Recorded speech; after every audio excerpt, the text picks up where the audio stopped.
Bonjour à tous et bienvenue sur ma chaîne YouTube. Alors là il y a un hasard qui est incroyable. J'étais au milieu de nulle part en Ardèche dans un petit resto. Il y avait 2 clients, enfin 3 clients avec ma grand-mère. Et là je vois qui? Je vois Antoine BM. Salut Antoine. Salut Damien. Gros hasard pour moi aussi. Je pensais vraiment pas que quelqu'un qui me connaissait allait me voir ici. Donc grosse surprise. En fait ça fait réellement quasiment 3 ans que je suis tes contenus. Je suis tombé totalement par hasard sur ta chaîne YouTube en cherchant à la base sur du matériel, l'auto-entrepreneuriat. Et en fait, je vais te le dire concrètement, c'est la personne qui m'a le plus influencé dans mon statut d'auto-entrepreneur.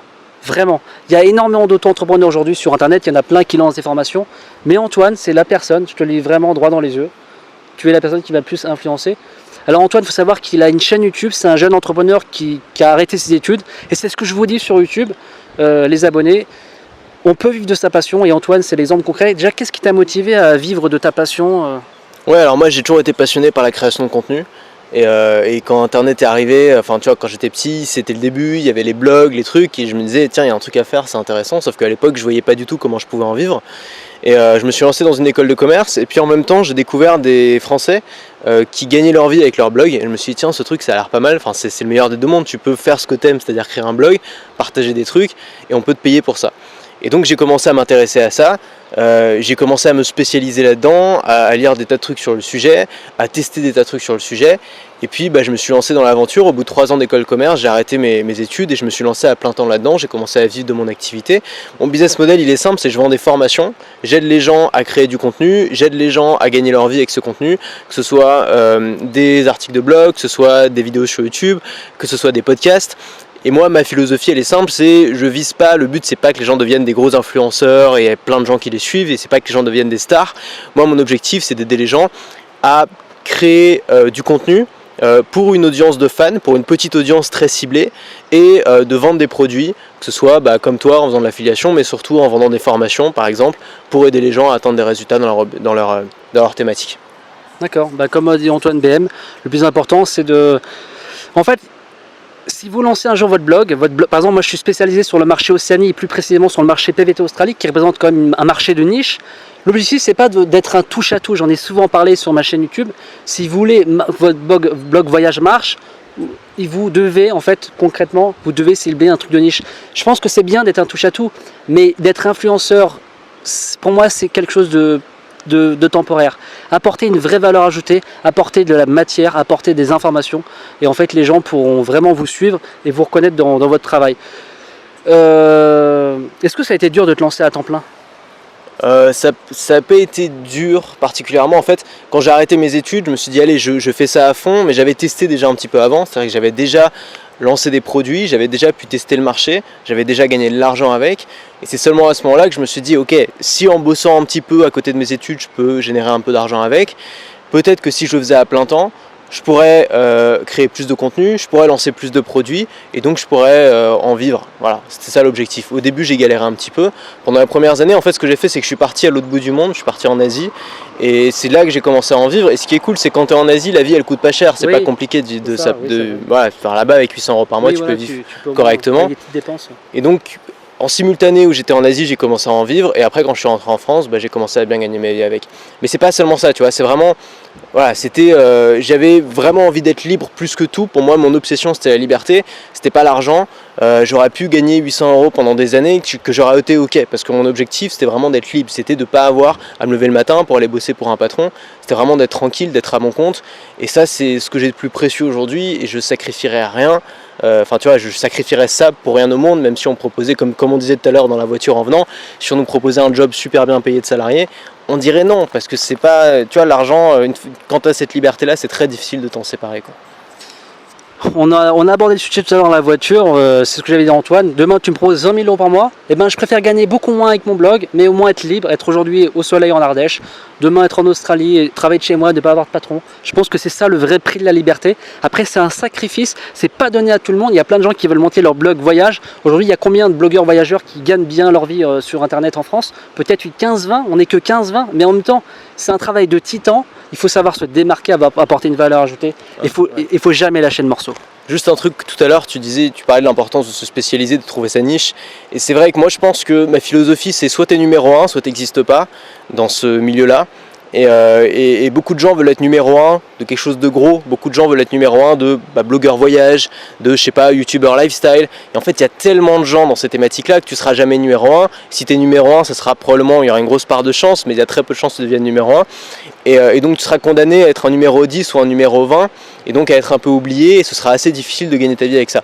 Par contre, si tu es blogueur et que tu aides spécifiquement les Français qui veulent s'installer en Australie, là c'est plus facile d'être numéro 1 parce que tu as moins de concurrence. Et puis le Français qui veut s'installer en Australie, entre simplement suivre un blogueur voyage lambda et suivre un gars qui est spécialiste là-dedans et qui l'a fait, il va pas réfléchir pendant 10 minutes, c'est toi qui vas choisir. Donc être numéro 1, quitte à être numéro 1 d'une toute petite niche avec très peu de gens, pour moi c'est la clé si tu veux gagner ta vie avec ton contenu.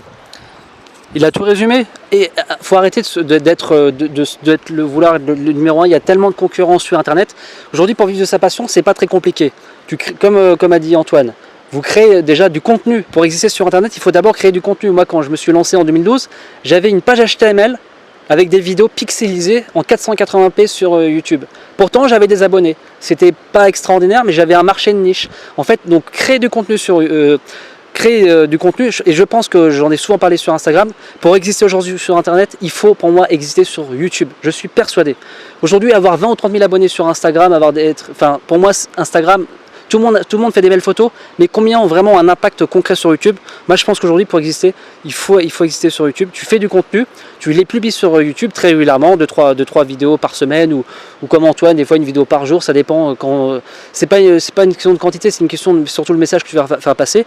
Tu passes à l'action. Alors moi, comment je gagne ma vie sur internet, j'en ai souvent parlé pour ceux qui me suivent, pour les abonnés, je fais de l'affiliation. Donc tous les gens qui partent en Australie, ils prennent une assurance, un billet, des transferts, et après là je vais travailler bientôt sur d'autres produits sur l'Australie, comme sur l'achat d'un van ou des cours d'anglais. Et en fait voilà, c'est pas plus compliqué en fait. L'affiliation, et après on vend ses propres produits. Moi j'aimerais sortir une formation sur l'Australie. Moi je vends pas mes propres produits, pourtant je gagne avec mon blog, donc on peut aussi vivre de l'affiliation. Après je pense que la clé c'est il faut pas forcément viser toujours trop haut. Se dire, lui il a 106 000 abonnés, moi j'ai que 8 000 abonnés, je suis une merde. C'est pas le nombre d'abonnés, vraiment c'est pas le nombre d'abonnés qui compte, c'est un truc qu'il faut comprendre aussi, c'est que le nombre d'abonnés c'est juste un chiffre, c'est un chiffre qui est utile par exemple quand on se fait sponsoriser par des marques, parce que ça va nous permettre de négocier avec ces marques-là, mais quand on vend ses propres produits ou quand on vend d'autres produits par affiliation, vraiment, il y a des gens qui ont énormément d'abonnés qui gagnent pas un rond ou qui galèrent, et des gens qui ont 200, 300 000 abonnés qui gagnent bien leur vie. Ça n'a rien à voir, c'est vraiment une question de qui sont les gens qui te suivent tous les jours, est-ce que tu crées du contenu spécifiquement pour eux, est-ce que tu as de la valeur à leur apporter, et combien est-ce qu'ils sont prêts à payer pour cette valeur. Mais je sais pas, si tu es... tu vois, dire c'est le volume qui compte, c'est comme dire si tu montes une boutique de luxe et que tu montes à côté et qu'il y a un autre à côté qui monte une boutique de hard discount, forcément celui qui monte une boutique de hard discount il aura plus de monde chez lui. Est-ce que ça veut dire que derrière il aura plus de résultats? Non, bien sûr que non. Ce qui compte c'est la valeur, ce qui compte c'est combien tu fais à la fin du mois, et combien tu fais à la fin du mois, ça ne se mesure pas par le nombre de personnes qui te connaissent, ça se mesure par combien de personnes achètent tes produits, combien tu vends tes produits et quelle marge tu fais. Il faut vraiment avoir une optique business. Donc le nombre d'abonnés, c'est de la vanity metrics, c'est des chiffres que tu peux présenter pour te la péter ou que tu peux présenter pour négocier avec des gens ou pour prouver ta valeur, si c'est un chiffre que tu peux mettre en avant. Mais moi je juge absolument pas la réussite du business de quelqu'un sur le nombre d'abonnés. Et je pense que ça c'est une grosse erreur qu'on fait. C'est vrai qu'on a tendance des fois à se focaliser sur le nombre, mais déjà, en fait, comme a dit Antoine, il faut être tout simplement être le numéro 1 dans votre niche. Vous lancez demain un blog sur la Norvège, soyez un expert sur la Norvège. Moi, ça fait 7 ans que je donne mes conseils sur l'Australie. Donc quand les gens en fait ils se documentent, ils tombent forcément sur mes vidéos, et en fait ils me font plus confiance qu'à quelqu'un d'autre, parce que ça fait 7 ans que je fais que ça. Et je suis loin d'être une star sur internet. Voilà, je suis peut-être on va dire une des références sur l'Australie, j'en sais rien, si ça peut vous aider. Mais en tout cas, l'objectif, c'est d'aider les gens. Créer un contenu, soyez passionné, parce que je pense que s'il y a pas mal de gens qui veulent lancer leur blog, j'ai un pote à moi qui fait des vidéos, il dit comment créer de l'argent avec ton blog, j'ai trop envie de faire ça. En fait, faut pas partir de l'argent. Moi, j'ai jamais eu l'optique de gagner de l'argent à la base. L'argent vient tout seul.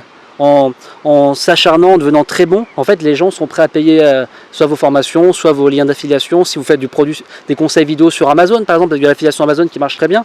Mais en fait il faut être passionné. Et si vous êtes passionné, vous irez beaucoup plus loin. Et je pense que comme a dit Antoine récemment dans son podcast, il faut arrêter de vouloir courir un marathon en sprintant. En fait, moi au départ, je gagnais combien par mois? Je gagnais 100 € par mois. En 2016, j'étais encore à 200 € par mois. Ça pouvait paraître ridicule après 4 ans de blogging. Mais aujourd'hui, je dégage un vrai salaire. Parce qu'en fait, j'ai réussi, on va dire, à courir le marathon, mais à ma façon, pas dire, ok, je sors 20 vidéos, je me tue et je vais être un zombie, j'aurai plus de neurones, comme tu l'as dit. Ouais, sur le business, c'est important de...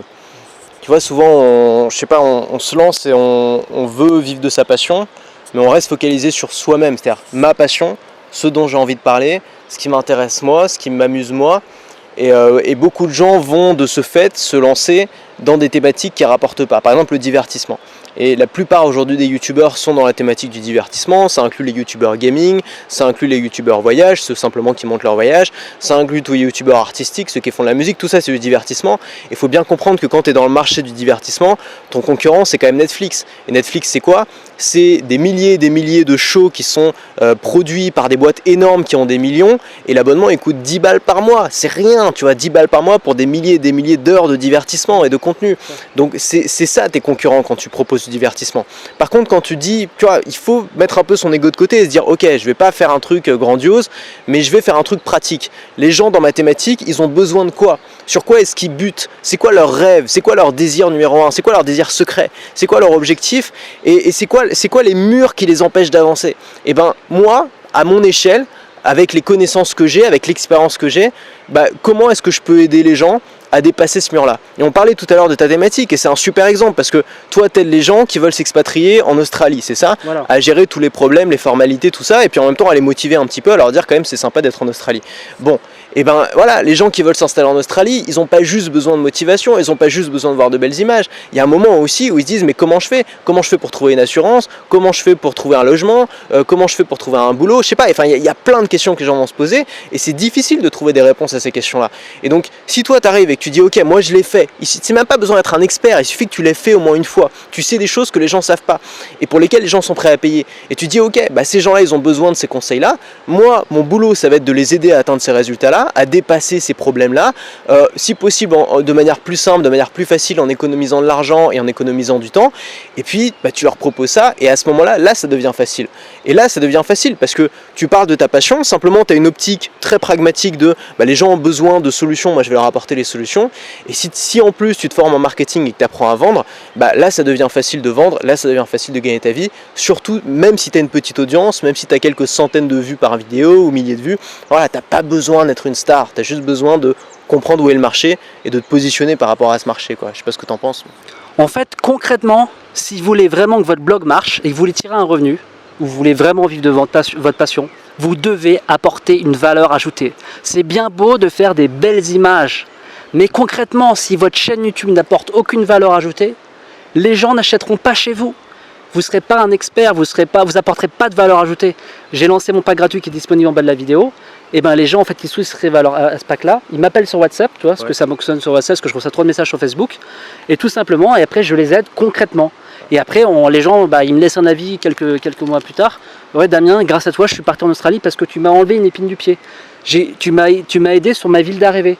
Tu m'as aidé concrètement comment acheter un van en Australie. Ça peut paraître, c'est compliqué d'acheter un van en Australie, vraiment, il y a plein de formalités. Comment éviter les arnaques dans les fermes, les fiches de salaire, enfin toutes les petites astuces qui vont faire toute la différence à l'arrivée et de ne pas perdre de l'argent. Donc moi, on va dire que mon but sur ma chaîne, c'est vraiment de toute façon, vous me connaissez forcément, vous êtes abonné, mais concrètement, de ne pas perdre d'argent. Comment pas perdre d'argent? Toi, c'est plutôt comment gagner ta vie avec ton blog, toi. Et je pense d'ailleurs ces deux thématiques qui marchent très bien. Comment gagner de l'argent et comment pas perdre de l'argent, c'est probablement les deux thématiques sur lesquelles c'est plus facile de vendre des produits. Voilà. Dès que je fais des tutos sur les meilleurs plans en Australie, c'est tout de suite 700 ou 800 vues dans la journée. Parce que en fait, les gens, ils veulent aussi des bons plans, des jobs. C'est pour ça que j'ai lancé d'ailleurs ce groupe Les Jobs en Australie. Vous êtes plus de 22 000 membres. parce qu'en fait vous voulez des bons plans, vous voulez gagner de l'argent, vous êtes en Australie, vous cherchez un job, et ben voilà, j'essaye d'interviewer un maximum de personnes sur ma chaîne YouTube pour leur apporter une valeur ajoutée. Est-ce que tu penses qu'il faut investir beaucoup d'argent ou plus du temps quand tu lances ton auto-entrepreneur? Parce que moi par exemple au départ, j'ai investi surtout du temps. Oui, non, je pense que l'argent ça sert à rien au début. C'est l'avantage de ce boulot-là, c'est que tu voulais devenir entrepreneur, monter ta boîte dans les années 50, il fallait vendre un poumon, Oui. il fallait prendre un crédit pas Passer à possible, la télé. il fallait aller dépouiller tous les membres de ta famille qui allaient te donner quand même toutes leurs économies pour espérer que ça marche. Et puis bon, tout ça pour monter une petite boutique quoi. Aujourd'hui, avec Internet, tu as la possibilité de monter potentiellement un empire sans dépenser un centime. Internet te donne, aujourd'hui, tu as des serveurs, ça coûte rien d'héberger un site. YouTube, c'est gratuit. C'est quand même dingue, YouTube, c'est gratuit. Tu peux héberger des heures et des heures de vidéos. À l'époque, ça coûtait une fortune. C'est gratuit. Tu peux communiquer gratuitement à une audience potentiellement extrêmement large. La seule chose maintenant qui nous différencie, c'est la capacité à le faire, c'est les compétences. Est-ce que tu sais créer un discours? Est-ce que tu sais convaincre? Est-ce que tu sais créer des produits et les vendre? Et l'argent c'est une excuse en fait, c'est-à-dire que acheter du bon matériel et tout, c'est génial, c'est super cool, mais comme tu me disais tout à l'heure en off, le bon matériel ne suffit pas. Si tu sais pas faire de la vidéo, ça sert à rien d'avoir du bon matériel, donc commence avec ce que tu as, commence avec ton smartphone. Et c'est ça en fait, c'est plus une excuse de pas avoir d'argent, et même je dirais ne pas avoir le temps, c'est pas une excuse, parce que tu peux lancer ça sur ton temps libre. Aujourd'hui, tu peux lancer un petit business autour de ton contenu, sur tes week-ends, sur tes soirées, c'est possible aussi. Alors évidemment, il va falloir avoir un emploi du temps assez soutenu, mais c'est tout à fait possible. Et voilà, il n'y a plus tellement d'excuses. La seule excuse, c'est qu'est-ce que tu attends? Est-ce que c'est un truc qui t'intéresse? Et est-ce que tu te formes? Est-ce que tu apprends sur ta thématique pour avoir des trucs à raconter?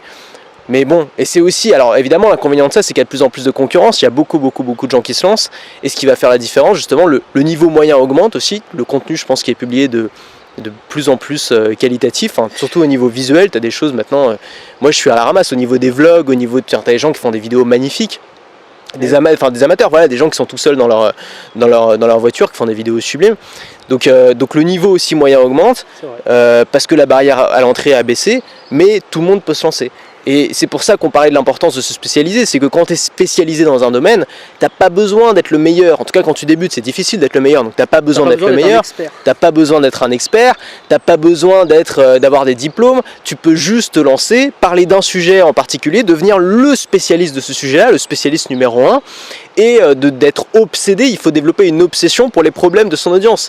Il faut faire tes cauchemars la nuit, ça doit être les problèmes de ton audience. Et tu dois être en mode, comment je peux trouver des manières nouvelles, créatives, originales, plus faciles, plus agréables pour résoudre ces problèmes-là. Et si tu développes ce mindset-là, qui est un mindset de vendeur, même si ça fait, tu vois, c'est pas un joli mot, mais c'est comme ça, c'est un mindset de vendeur. Si tu deviens un bon vendeur, derrière, la création de contenu, t'as pas besoin d'être un génie de la création de contenu, t'as pas besoin de faire des images magnifiques, t'as pas besoin d'avoir du matos de folie, t'as juste besoin de manier les mots pour convaincre les gens.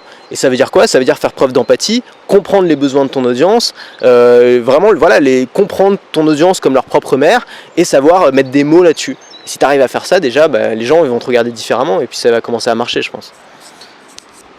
Tu as tout résumé. Et si demain, par exemple, en 2019, je dois me lancer, est-ce que je dois exister absolument sur YouTube? Ou tu penses qu'aujourd'hui, sachant que toi, Antoine, tu as testé, voilà, depuis que je te suis, tu as testé, je sais qu'à l'époque, tu avais le La Main Fâchée, j'ai jamais consulté, mais c'était un blog, tu as lancé un ou deux blogs, puis après, tu as commencé à te mettre dans la vidéo, puis après dans le podcast, après, tu as testé les emails. Toi, je pense que tu es la personne qui a le plus testé. Enfin, je pense, en tout cas, tu fais partie des personnes qui aiment bien tester. Pour toi, qu'est-ce qu'on doit avoir? Est-ce qu'avec un seul compte Instagram, on peut vivre de sa passion? Instagram, c'est difficile, à moins, encore une fois, d'être très populaire et d'être sponsorisé. Vendre des produits sur Instagram, ou alors des produits, tu vois, des vêtements et tout, mais vendre des formations sur Instagram, difficile, très difficile. Parce qu'il faut du temps pour convaincre quelqu'un d'acheter une formation, il faut parler. Il faut avoir le temps de parler, t'as pas le temps de parler sur Instagram. Non, YouTube c'est très bien parce que ça donne une audience. YouTube t'offre une audience, t'offre une plateforme où il y a déjà énormément de gens. C'est le deuxième moteur de recherche au monde après Google et les résultats YouTube sont aussi sur Google. Donc aujourd'hui de plus en plus de gens vont pas faire l'effort de lire des longs articles de blog, ils vont davantage faire l'effort de regarder des longues vidéos YouTube. Et donc je pense que YouTube est un excellent moyen de se faire connaître. Moi j'ai vraiment, ma chaîne a décollé sur YouTube, j'ai atteint les 100 000 abonnés et c'est grâce à certaines vidéos qui sont bien référencées et c'est ça qui m'a vraiment aidé derrière à bâtir une audience solide. Enfin toi tu m'as découvert grâce à YouTube par exemple. Oui. Ouais, je peux pas cracher dessus. YouTube c'est quand même un outil qui est très très bien pour se faire connaître et pour référencer ses vidéos dès le début. Après, ça ne veut pas dire que c'est le meilleur format pour communiquer. Moi, au moment, je suis passé à l'email quotidien. Ça veut dire qu'au lieu de faire des vidéos sur YouTube, j'ai fait des emails. Et j'ai simplement, je suis passé de 100 000 abonnés sur YouTube à seulement 6 000 abonnés à ma mailing list et j'ai doublé mon chiffre d'affaires en 3 jours, tu vois, juste en changement de format. Donc tu vois, c'est pas forcément le format qui vend le plus. Mais par contre, pour se faire connaître, c'est un format qui est très efficace. Il suffit de faire des vidéos un petit peu référencées, des vidéos en commande, des vidéos tuto. Tu m'as dit que tu m'as découvert grâce à une vidéo qui s'appelait quel est le meilleur micro-cravate pour YouTube. Oui, voilà. Bon voilà, c'est pas une vidéo dans laquelle je fais passer des grandes idées, dans laquelle je vends des produits ni rien. C'est juste une vidéo, un petit tutoriel à la con qui fait pas rêver, mais qui marche et qui se référence. Donc voilà, YouTube pour faire des tutoriels, pour faire un peu de l'audience, pour faire passer des belles images aussi, pourquoi pas. Après, faut tester le format. Le meilleur format, c'est celui que tu prends le plus de plaisir à faire et celui dans lequel tu es le meilleur. Moi, il se trouve que je suis pas bon en vidéo, je suis pas très bon en vidéo, je fais pas des vidéos magnifiques, en tout cas, j'aime pas trop ça. J'aime bien parler, j'aime bien expliquer des concepts. Donc mon meilleur format, c'est le podcast, parce que le podcast, tu mets un micro et tu parles, c'est aussi simple que ça, t'as pas d'édition, t'as rien. Après, il y a des gens qui sont très très mauvais à l'oral et qui sont très très bons à l'écrit. Ces gens-là vont être meilleurs dans le blog ou dans l'email quotidien, par exemple. Et puis il y a des gens qui vont être qui vont pas être très très bons à l'écrit, mais qui vont être bons pour expliquer des trucs. Pour eux, pourquoi pas le podcast, pourquoi pas la vidéo. Donc le meilleur format, c'est celui dans lequel tu es le meilleur. Après, YouTube t'apporte quelque chose que les autres formats t'apportent pas, c'est une audience gratuite à partir du moment où tu arrives à faire des vidéos qui se référencent. C'est vrai que YouTube, c'est potentiellement une vraie arme de guerre chimique parce que vous publiez une vidéo et en fait, on ne se rend pas compte de l'impact que ça peut avoir sur une vidéo. On n'en sait rien. On peut très bien publier une vidéo. Cette vidéo, ça se trouve peut-être qu'elle peut avoir 10 000 vues, comme elle peut faire 50 vues, j'en sais rien. Mais en fait, disons que YouTube, ce moteur de recherche, il est très puissant. Donc je pense que pour se faire connaître, en tout cas au départ, les gens en plus... Moi, je suis persuadé que YouTube, c'est vraiment le meilleur outil parce qu'en fait, les gens, ils vont faire beaucoup plus confiance à quelqu'un qui voit en vidéo qu'à travers juste du texte, tu vois, juste un compte Instagram. Parce que YouTube, on vous voit, c'est plus facile de faire passer des idées. Donc si vous vendez des produits, vous vendez de l'affiliation, vous vendez des formations comme Antoine, je pense que c'est 100 fois plus facile que vendre juste à partir d'un bloc texte. Parce que je pense que c'est complètement dépassé, quoi. Ouais, je sais pas si dépasser le texte. Moi, je pense pas que le texte soit dépassé. Maintenant, c'est vrai que YouTube te permet de créer un lien qui est assez intime avec les gens parce qu'ils te voient, ils voient ta tête, ils t'entendent t'exprimer. Donc c'est plus proche d'une amitié réelle face à quelqu'un. Maintenant, le texte, l'avantage du texte, c'est que tu peux vraiment choisir tes mots. Et donc dans le cas, par exemple, d'une page de vente, d'une lettre de vente, moi j'ai eu des meilleurs résultats avec le texte. Et je pense que la raison, c'est parce qu'avec le texte, tu peux davantage prendre soin des mots que tu vas utiliser et prendre soin de ton argumentaire, ce que tu vas moins pouvoir faire dans une vidéo YouTube. Mais voilà, vidéo YouTube, c'est bien de faire un peu tout aussi, on peut tester plusieurs choses. Le mieux, c'est tout tester et faire ce qui marche le mieux. Pour YouTube, moi, ma stratégie, c'est tu fais une vidéo tous les jours quand tu débutes. Alors ça peut faire peur à plein de gens, c'est sûr. Mais quand je dis faire une vidéo tous les jours, c'est faire une vidéo simple. Tu allumes ta caméra, tu parles, c'est tout. Et tu appuies sur off et puis tu essaies de faire d'un trait, de ne pas faire de montage. Tu postes ça. Et t'en fais 100, 200, 300. Bon, voilà, si tu fais un an de vidéo, tu en auras déjà 365. Sur les 365, il y a de fortes chances qu'il y en a au moins 2 ou 3 qui soient bien référencés, qui marchent bien. C'est mathématique, hein, tu augmentes ton pourcentage de chances qu'il y en a une qui décolle. C'est mathématique. Et après tu regardes les 2 ou 3 qui ont bien marché, tu t'inspires de ça pour faire les autres. Et au fur et à mesure, t'affines, et au bout d'un moment, tu fais plus que des vidéos qui marchent. C'est ça la stratégie.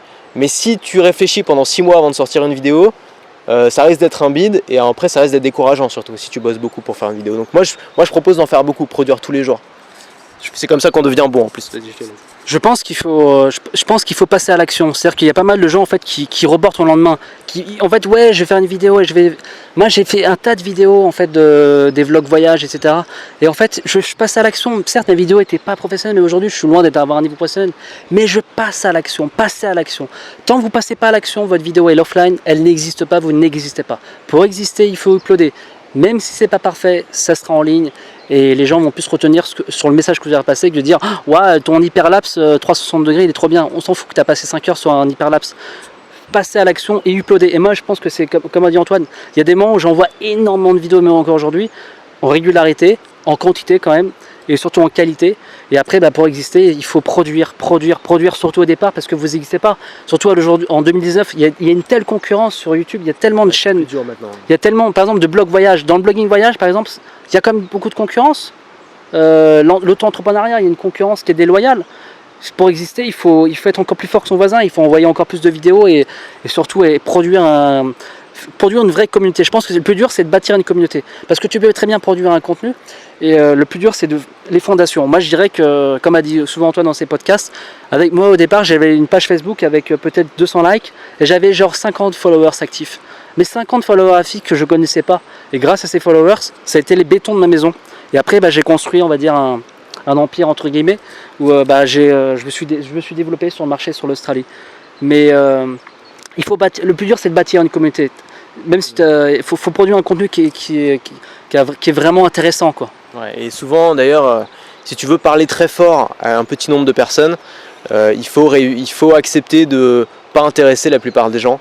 Il faut accepter d'être un peu parfois non consensuel ou de pas plaire à tout le monde. C'est aussi c'est nécessaire, je pense, parce que tu vois, quand tu fais du contenu vraiment bateau, du contenu journalistique, du contenu un peu pour tout le monde, c'est difficile d'obtenir l'adhérence d'un petit groupe de personnes. Et c'est ça qu'on cherche à avoir. Si tu as 10 vrais fans, c'est-à-dire 10 personnes qui sont absolument dingues de ce que tu fais et qui ne ratent pas un seul contenu, ça veut dire que tu peux en avoir 100, ça veut dire que tu peux en avoir 1000, ça veut dire que tu es sur la bonne route. Exactement. Mais si tu as zéro traction, si tu n'as que des gens qui viennent te voir par curiosité, mais que tu n'as pas de gens qui se sentent obligés de consulter tes contenus, même quand ils sont à la bourre, même quand ils n'ont pas le temps, c'est que il faut travailler là-dessus. Il faut travailler sur bon, moi j'ai fait plein de formations sur ce sujet, mais sur le fait de créer une communauté, sur le fait de créer du contenu qui engage les gens, créer du contenu qui fascine les gens, et ça se travaille en fait. Et souvent ces trucs-là, on les trouve pas forcément sur YouTube, ces conseils-là, on va les retrouver davantage dans d'autres thématiques, dans les thématiques du marketing, de la vente, on trouve beaucoup de choses là-dessus, parce que la vente, ça veut dire quoi? C'est vendre un produit, c'est vendre une idée, c'est la même chose. C'est-à-dire que si tu fais du contenu, tu vends des idées. Donc apprendre la vente, ça t'aide aussi à créer du contenu, à créer du bon contenu, parce que tu vas utiliser les bons arguments. Ça se trouve aussi, dans les bouquins pour aider les gens à créer des présentations. Tu as un très bon bouquin qui s'appelle The Presentation Secrets of Steve Jobs, donc les secrets des présentations de Steve Jobs. C'est quelqu'un qui a analysé les présentations, les keynotes de Steve Jobs quand il présentait les nouveaux produits Apple, et qui en a fait un bouquin en t'expliquant toutes les lois qu'il y avait derrière ça et pourquoi Steve Jobs était plutôt convaincant dans ses présentations. Et dans ce bouquin-là, j'ai appris plein de trucs sur la création de contenu, par exemple, même si c'est pas un bouquin à la base sur la création de contenu. Donc il faut aller chercher ces infos-là, parfois en dehors de YouTube, parfois en dehors des autres créateurs, et je pense se former sur ce sujet-là, parce que si tu n'as pas la capacité aujourd'hui de créer du contenu qui fascine les gens, ça va être très difficile de monter un business, ça va être très difficile de vendre. C'est pas impossible, mais ça va demander beaucoup plus d'efforts et beaucoup plus de temps aussi. Je pense que la règle elle est simple, comme a dit Antoine, il faut être curieux, il faut passer des heures à se former. Moi je passe des heures à me former sur la vidéo, je passe des heures à me former sur des Facebook ads, à des Instagram ads, à Google, comment créer des Google AdWords sur YouTube pour exister encore plus. En fait, formez-vous. Aujourd'hui, avec YouTube, on a une bibliothèque qui est extrêmement riche pour se former. Donc, par exemple, dans la vidéo, ça va être sur la chaîne Grain. J'adore Louis Fauché pour la vidéo. Auto-entrepreneur, je dirais que ma référence, vraiment en toute transparence, ça reste Antoine BM et pas d'autres personnes. Je regarde tous ces contenus sur YouTube. Et après, faites un contenu qui vous ressemble. Je pense qu'il faut arrêter aussi on s'inspire tous de quelqu'un, mais ayez votre propre identité. Et moi, je pense que si vous regardez mes vidéos, et je pense que si vous êtes abonné, vous regardez mes vidéos, j'ai ma propre identité je peux péter des câbles à tout moment, où je partage vraiment mon truc à chaud. Mais voilà, c'est ma façon de faire. Je ressemble à personne d'autre. Et je préfère être moi-même que m'inspirer d'autres personnes. Donc restez vous-même. C'est important ce que tu dis. La sincérité, c'est vraiment une des clés de différenciation qui fait qu'aujourd'hui, tu as des petits youtubeurs dans leur chambre qui font plus de vues, qui ont plus d'influence que des JT télé qui font 2 millions de téléspectateurs. Et je pense qu'aujourd'hui, on vit une vraie crise de confiance, enfin on le voit, dans les politiciens, dans les journalistes, tout ça, enfin toutes les entités qui avaient de l'autorité. Aujourd'hui, elles perdent leur autorité. Et la clé pour évoluer dans ce monde-là et pour gagner la confiance des gens, c'est de jouer la transparence, c'est de jouer la sincérité, quitte à pas mettre tout le monde d'accord. De juste dire un peu ce qu'on pense sur les sujets, de dire voilà, moi je suis d'accord avec ça, je suis pas d'accord avec ça, de prendre position sur différents sujets. Ça veut pas dire devenir un connard et insulter tout le monde, hein. Ça veut juste dire donner son avis sincèrement, parler aussi de ses problèmes, se montrer un peu vulnérable, parler des galères qu'on vit, parler des difficultés qu'on a connues, montrer qu'on est un peu comme tout le monde, tu vois, et qu'on est des êtres humains. Et aujourd'hui, je pense qu'il y a pas mal de youtubeurs, surtout dans mathématiques, qui sont un peu, en mode je monte ma super vie sur Instagram, ma villa, mes voitures, et qui sont un peu dans le faux. Et je pense que ces trucs-là ne sont pas voués à durer sur le long terme, parce que je pense que les gens ont vraiment besoin aussi de se rassurer en disant les gens qui réussissent dans ce milieu-là sont des gens comme moi, exactement comme toi. Les gens ils vont venir sur ta chaîne et ils vont se dire ok, bah lui il l'a fait, c'est un type comme moi, on a des références communes, c'est un être humain comme tout le monde, bah, si lui il l'a fait, moi je peux le faire aussi. Et je vais écouter ses conseils parce qu'il a probablement de bons conseils à me donner. En fait, comme a dit Antoine, il faut aussi prendre position sur des sujets et s'affirmer. Récemment, par exemple, TF1 a publié un contenu sur l'Australie. Moi, j'ai tout de suite contre-attaqué le lendemain où j'ai fait quasiment 800 vues. Voilà, il y a toujours une ou deux personnes qui vont me tacler, mais je vois que la plupart des gens m'ont soutenu. C'était une fausse vidéo, enfin tout était archi faux sur le contenu. Oui, on arrive en Australie, on trouve du boulot en 2 heures. Tout était faux. En fait, il faut aussi s'affirmer et dire la vérité et ne pas mentir. Si vous mentissez à votre audience, tôt ou tard, si vous la trahissez, je pense que ça va se répercuter, sur vos ventes, sur votre crédibilité, sur vos avis Facebook. En fait, une communauté, il faut savoir quelque chose, c'est que tu peux avoir une communauté aujourd'hui et tout perdre demain. Moi, sur mon blog, je sais rien, je peux très bien ne plus exister demain. Il n'y a rien qui est acquis dans la vie. Tu vois, je fais quand même pas mal de vues, je gagne de l'argent, mais j'ai la tête sur les épaules en me disant ok, j'ai peut-être un bac plus 5 en informatique, maintenant j'ai décidé d'être dans le blogging voyage parce que ça me passionne, mais rien n'est acquis. Demain le PVT Australie peut s'arrêter, demain je m'arrêterai d'exister, et bien il faudra que je me remotive. En fait, rien n'est jamais acquis et je pense qu'il faut aussi le comprendre, c'est que c'est éphémère. Sur Instagram, je pense qu'il y a je vois pas mal de gens qui se la pètent, etc. Je pense que ça reste éphémère. Tout le monde a Instagram. Mais combien, si vous voulez vraiment exister sur du long terme, apporter de la valeur ajoutée et les gens se souviendront de vous toute votre vie. Ouais. Poster des citations sur Instagram, ça compte pas comme de la valeur ajoutée. Non, j'ai dit, il y a tellement de gens, enfin moi il y a plein de gens que je suis sur Instagram parce que j'ai payé un robot pour qu'ils suivent des gens à ma place pour atteindre les 10 000 abonnés, pour pouvoir mettre des liens dans mes stories, tu vois, toute une affaire. Et donc du coup je suis plein de gens qui se contentent de mettre des citations motivationnelles, mais en fait tu sais pas qu'est-ce qu'ils proposent de plus à côté de ça. Et les citations motivationnelles ça vaut rien quoi. Tu vois, c'est sympa quand tu as une audience parce que tu partages un peu de motivation, mais la motivation je pense c'est pas suffisant. En tout cas des citations sur Instagram c'est pas suffisant, faut aller plus loin, faut quand même construire des argumentaires, trouver des idées novatrices, des trucs qui sortent un peu du lot, voilà, aider les gens d'une manière un peu plus pratique quoi. En fait, pour résumer la vidéo avec Antoine, apporter de la valeur ajoutée aux gens. Arrêtez de copier les personnes et arrêtez de vous focaliser sur les chiffres. Tu peux très bien avoir une page Facebook avec 100 likes ou une chaîne YouTube avec 200 abonnés. Si tu apportes de la valeur ajoutée, tu lances ta chaîne YouTube de pêche avec seulement 200 pêcheurs, tu vendras des hameçons et tu vendras des cannes à pêche. Tu n'as pas besoin d'être une star pour vendre des cannes à pêche, tu as besoin d'être un expert, surtout savoir partager comme des idées et après les transmettre à ton audience et après c'est parti. Et je pense qu'il ne faut pas se poser trop de questions. Moi j'ai arrêté de m'en poser il y a 1 an et demi, je me suis réveillé un matin, tu sais comment j'ai fait Antoine, je me dis ok maintenant je suis en Calédonie, ça fait 5 ans que j'ai mon blog, 5 ans et demi que j'ai mon blog, maintenant c'est ça, soit ce sera, j'y vais à fond, j'ai pas le choix. C'est comme un saut élastique, tu sautes, tu sais que tu as l'élastique, tu es retenu mais tu sautes, toi tu y vas, tu te poses pas de questions. Et après, bah, vous voyez, je suis encore en vie, 1 an et demi après, j'arrive à dégager un salaire, j'arrive à m'acheter du matériel, j'arrive à me payer des voyages. Certes, je ne gagne pas 10 000 € par mois, mais j'ai le prix de la liberté. Et c'est ce que dit Antoine sur ses podcasts. Je pense que la liberté, ça n'a pas de prix. Et je pense que c'est ça.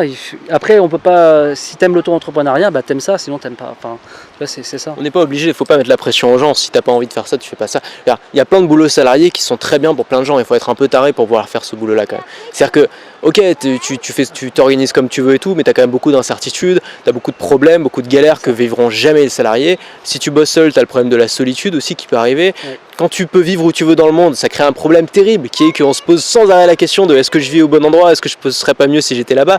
Donc ça crée plein de nouveaux problèmes. Donc pour accepter ces problèmes-là, il faut être un maniaque de la liberté et se dire moi je préfère être libre que tout le reste quoi. Et si tu es dans ce cas-là, évidemment que c'est ce qu'il faut que tu fasses, il faut que tu arrêtes de te poser des questions. C'est stupide de faire, de faire ce que disent de faire tes parents et de prendre un boulot de salarié bien pépère si toi tu es un obsédé de la liberté. C'est vraiment la dernière des choses à faire. Par contre, si toi ce que tu aimes c'est avoir un bon cadre de vie, avoir une sécurité, avoir un boulot avec des collègues avec qui tu peux t'amuser et tout, une bonne ambiance de boulot et tout, bah être salarié ça peut être très bien. Donc c'est une question de priorité. Et si ta priorité c'est la liberté, évidemment qu'il ne faut pas écouter ses parents, évidemment qu'il faut que les études c'est pas forcément ce qui est le plus important. Évidemment qu'il faut monter sa boîte. Aujourd'hui, il n'y a plus de questions à se poser, on le sait, c'est admis. Les entrepreneurs, c'est la star du siècle. C'est plus comme dans les années 60 où le mec était entrepreneur, on considérait qu'il était au chômage. C'est différent aujourd'hui. Les entrepreneurs, c'est les rois. Alors, il faut juste se poser les questions. Est-ce que je deviens entrepreneur parce que c'est cool ou est-ce que je deviens entrepreneur parce que j'en ai vraiment besoin ? Si tu en as vraiment besoin, tu le sais, c'est au fond de toi, tu sais que tu seras entrepreneur. Par contre, si tu dis, je veux être entrepreneur parce que ça a l'air cool et que ces mecs-là, ils ont l'air d'avoir la belle vie, mais c'est pas vraiment ce que je veux, ça va échouer. Ça va échouer. Ça demande quand même un investissement. Voilà, t'es pas payé dès le premier mois. Quand t'es salarié, t'es payé dès le premier mois. Quand t'es entrepreneur, parfois t'es payé au bout de 6 mois, au bout d'1 an, au bout de 2 ans, au bout de 3 ans. Il faut l'accepter ça. Et pour ça, il faut avoir putain d'envie et de besoin même, je dirais, de liberté. Si vous êtes... Pardon, on va la refaire. Pour résumer cette vidéo, si tu es entrepreneur, en fait, tu vas au départ gagner pas beaucoup d'argent et tu vas surtout passer beaucoup de temps pour peu de résultats. Mais en fait, ton évolution va être exponentielle. Alors que quand tu es salarié, ton salaire est plus ou moins tout tracé. Tu sais qu'à la fin de ta vie, si tu es salarié, si tu es cadre, tu vas gagner peut-être 3 500 € par mois. Si tu es boulanger, tu vas peut-être gagner 1 500 € par mois. Hein. Enfin voilà, on va dire que tu as plus ou moins des grilles de salaire. Quand tu es auto-entrepreneur, il n'y a pas de limite. Aujourd'hui, on a un salaire tous les deux qui est très différent, mais il peut évoluer. Il peut évoluer comme dans le bon, comme dans le moment, parce que peut-être que nos thématiques seront peut-être un peu cramées ou qu'il faudra qu'on se renouvelle. Rien n'est jamais acquis. Il faut que tu partes du principe, rien n'est jamais acquis. Il va falloir te battre à chaque instant. En fait, un entrepreneur, c'est comme courir un marathon tous les jours. Sauf qu'au mur du 30e kilomètre, en ayant déjà couru un marathon quand il y a très longtemps, je voyais tout le monde s'écrouler par terre. L'entrepreneur, lui, qu'est-ce qu'il doit faire? Il doit aller jusqu'à la ligne d'arrivée et pas abandonné au mur du 30e kilomètre, où je pense que la plupart des gens, et d'ailleurs dans le blogging voyage, il y en a combien qui me reçoivent, je reçois plein de messages, il y en a combien qui me rendent des messages, Damien, j'aimerais tout faire comme toi, mais fais-le, sauf qu'en fait tu vas lâcher prise, parce que c'est un travail de titan pour 99% des gens, et que vous allez lâcher prise, parce que vous ne vous rendez pas compte du travail que ça représente. Pour faire un marathon, il faut surtout aimer la course à pied, quoi. Si tu détestes la course à pied mais que tu fais un marathon pour la gloire, tu vas probablement échouer, et c'est pareil pour l'entrepreneuriat. Si tu aimes ça, ça va probablement marcher. Si t'aimes pas ça mais que tu fais ça que pour la gloire, ça va probablement échouer. Moi je suis pas un bourreau de travail, je travaille pas comme un dingue, donc j'ai pas envie de faire passer le message qu'il faut bosser comme un fou. 4 heures par jour, c'est ça? Ça dépend, tu vois, il y a des jours où je travaille pas, quand j'ai pas envie je travaille pas. Non mais c'est pépère, généralement je travaille le matin, l'après-midi je suis libre. Maintenant j'aime suffisamment ça et j'ai suffisamment été... tu vois, je travaille pas beaucoup mais je suis fasciné par ça. Oula. Je suis fasciné par ça. Et donc comme je suis fasciné par ça, ça me permet d'être efficace et d'être bon dans ce que je fais, je pense, d'être bon sans avoir besoin de trimer comme un malade. Et je pense que c'est ça, il faut vraiment aimer ça quand même, faut avoir cet intérêt de base. Faut pas faire ça pour la gloire, ça marche pas. Puis la gloire en plus quand t'es blogueur, franchement faut pas déconner, mais quand tu dis à tes beaux-parents bonjour je suis blogueur, ça envoie pas du pâté quoi. Il vaut mieux dire que t'es médecin franchement, donc faut pas faire ça pour la gloire, faire ça parce que t'as envie de le faire, pour la liberté, pour le lifestyle ça te plaît, et pour la création de contenu si t'aimes ça. Il y a plein de bonnes raisons quoi, mais tu vois, ça vient naturellement, ça vient des tripes je pense. Voilà, soyez passionnés, je pense que pour résumer cette vidéo, soyez passionnés. C'est la 15e fois qu'on résume la vidéo, c'est parce que chaque fois qu'on rajoute un truc, on résume la vidéo. Exactement. Merci Antoine en tout cas, merci pour Damien, cette vidéo, plaisir. Ça fait vraiment très longtemps que je te suis, et je te suivrai encore longtemps sur tes contenus sur YouTube. Et en tout cas, à très bientôt. Je vous mets directement le lien de sa chaîne en bas de la vidéo si vous souhaitez aller plus loin et vous former sur l'auto-entrepreneuriat, suivre des formations et aller plus loin. Et bon voyage dans ton van. Hein. Merci beaucoup, voilà. C'était un plaisir. Et puis super sympa ta région, enfin c'est pas ta région mais donc tu connais bien. Ouais. Bien sympa l'Ardèche, venez en Ardèche, super beau là, magnifique.